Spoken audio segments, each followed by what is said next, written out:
Shade Tree Mechanics here, 101. I got a little tip for you on doing the Holley secondary.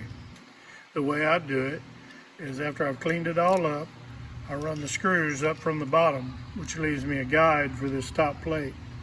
I take the stem, I put it in a vise, and I let the body of the housing, the lower body of the housing, rest on top of the vise.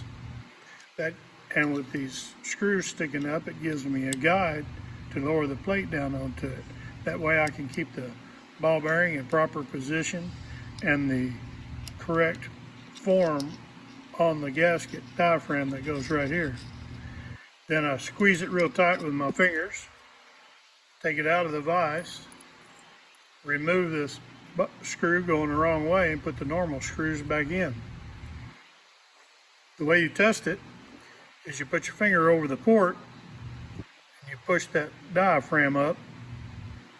Put your finger over the port there. When you let it go, the stem should go down slowly.